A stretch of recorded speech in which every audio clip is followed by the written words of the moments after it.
Hello, Snuggabugs. Welcome to today's Hearthstone video. We're reviewing a little shimmy Shaman cards coming out in the Titan expansion with the Shaman Shake.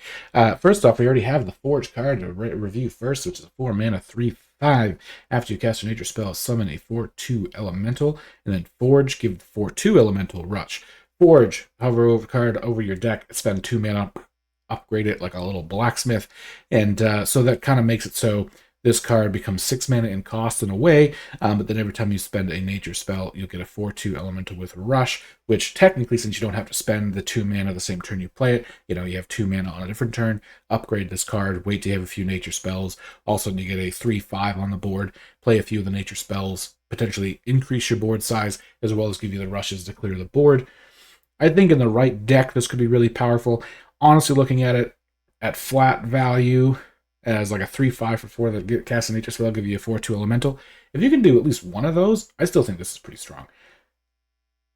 We'll have to wait and see what the meta looks like. Rush is obviously a really powerful mechanic. I can see spending 2 mana on this super early could end up hurting you if your opponent is aggressive, and then therefore it may be too late. But then again, maybe the 3/5 stat line is just good enough for those use cases. Next up, we have the 5 mana Crash at Thunder. Deal 3 damage to all enemies, cost 1 less for each nature spell you've cast this turn. So again, it's 5 mana, deal 3 damage AoE. Now, you could look at this like Hellfire, which also damages your own stuff, which is 3 mana now, I believe, which is amazing. So if you played 2 nature spells, this can, but it also goes to your opponent's face, which I guess Hellfire does too. So I guess the idea is maybe you play a couple nature spells to give yourself either minions or to get your opponent's minions down to 3 health so you can play Crash of Thunder.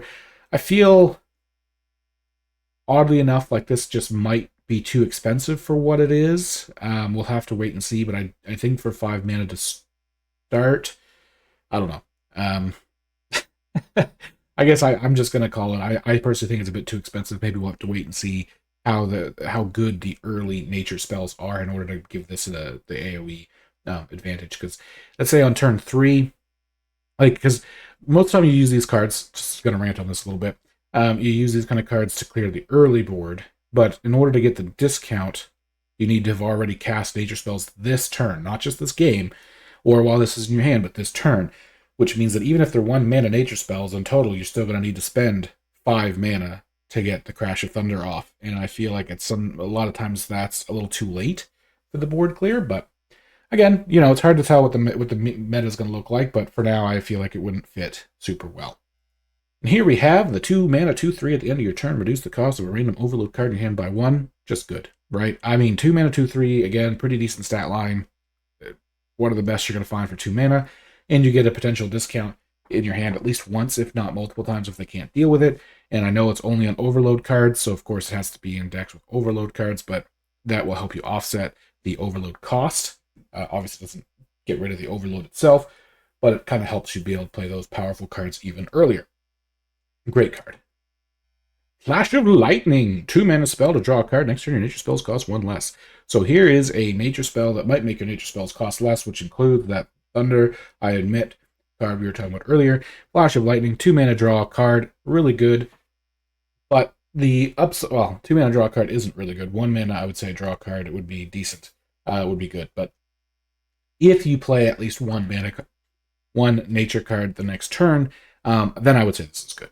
If you have to just cycle this, it's not the worst, obviously, because that means you're in a bad spot. You're looking to just draw cards, in which case it's probably better than others. But overall, I think this is just really good. Draw cards are always powerful. Mana discounts are always powerful. Put them together into one thing. Fantastic. Lightning Reflexes. Discover a nature spell. If you play it this turn, discover another. So here's maybe where you could find some really powerful mid-game synergies with our nature thunder style cards. And that is, like, say, maybe you have 5 or 6 mana. You play Lightning Reflexes. Discover another, hopefully 1 mana nature spell, especially if you played the card that I just showed that reduces all nature spells, because it doesn't just say the first nature spell, I don't believe. Nope, it would make it so all of your nature spells cost 1 less each turn. So this all of a sudden, I think, because it also shouldn't go below, it can go below 1, it will be 0 mana, and so forth and so forth. Next thing you know, you can play the board clears, and that's going to be your swing turn. And because it's actually a 2 mana draw, there's your opportunity to pretend 2-mana draw. The next turn, you might be able to play your Lightning Reflexes into a few things to play your board clear on turn 3. So there is your opportunity to possibly get this out early. Relies a little bit on RNG, of course, but I think that's powerful. Both value and, of course, mana discounts all around the board. Great. We now have the Tempest Hammer, a 4-mana 1/3. After hero attacks, deal 3 damage to the lowest health enemy. Now, this is kind of like the, there was a, what was it, Tempest? It was a legendary weapon that cast Lightning Bolt after it attacked, which was obviously really powerful. This kind of does the same thing, except you have to aim it towards always the lowest health enemy, which, I mean, you could be good, because if they have, let's say, a 3/3 on the board, after they played on 3, you could hit them in the face for 1 and have the effect take out the minion so you don't take face damage. And if they don't have minions on the board for all 3 of these turns, this is actually a 4/3 weapon that can attack, right? Because you would hit their face because they're the lowest health enemy.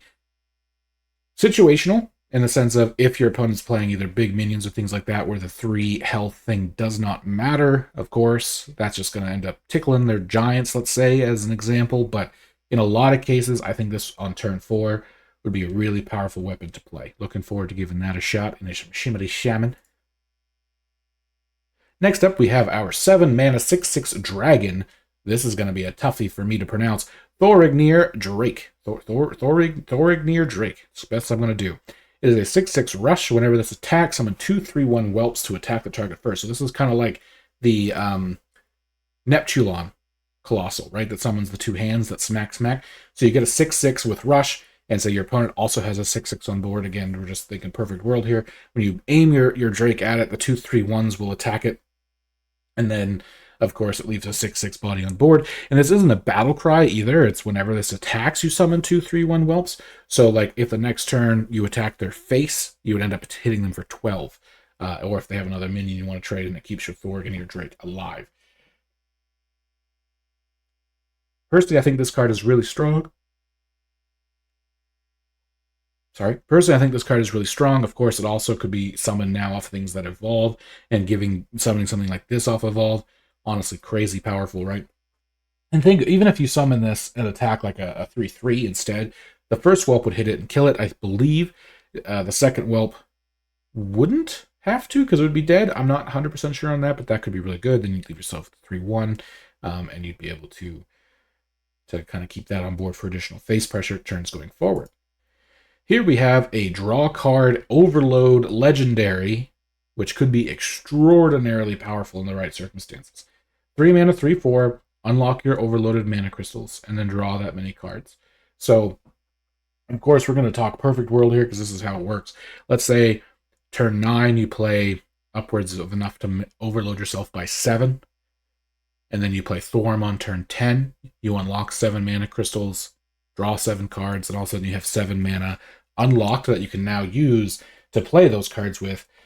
Just overall, really good value. I think Overload Shaman isn't really something we currently see. I don't know if this will actually be enough to pull it over the edge, because this is after you've already had to suffer the consequences.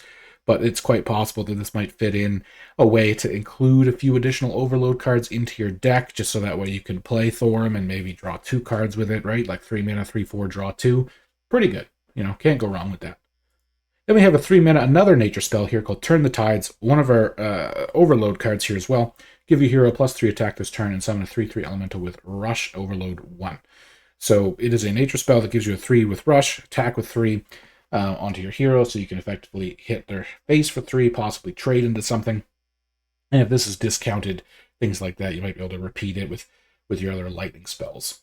This one, I think, is on the weaker side, to be perfectly honest with you, because effectively it costs you 4 to get a 3/3 with Rush, and your hero having 3 attack could be okay. Now, if this gets discounted or things like that, of course, it could be really good, but honestly, I feel like that's one of the weaker cards of the Shaman deck so far. Last, we have the Titan for the Shamans, Golganeth the Thunderer. So we'll go over real quick. The Titan card is something that you play. You get an option of 3 abilities. You pick one of those 3 abilities when you play it. Unlike a battle cry, it doesn't matter. And then you get 1 ability every turn. Titans can't attack until all 3 abilities are played. And in this case, he also has an ability that says the first spell you cast each turn costs 3 less. So that includes anything in your hand, not its abilities. So you have Roaring Oceans, deal 3 damage to all enemies and restore 6 health to all friendly characters. So a little AoE to your opponents and heal to yourself, obviously powerful. Lord of Skies, deal 20 damage to a minion.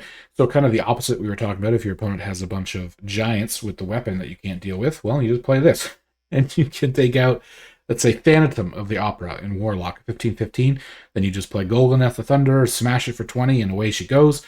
I feel like there's going to be some, specifically in wild OTK combos with, I forget what it's called, but there's the 1/4 that makes it so whatever damage it takes goes to the hero. There's probably going to be some way to, I don't know, at least smash your opponent for 20. Maybe not OTK. Someone who plays wild might be able to figure out an OTK with that better than I can. Maybe bounce this back to your hand, do it 2 times over or something like that.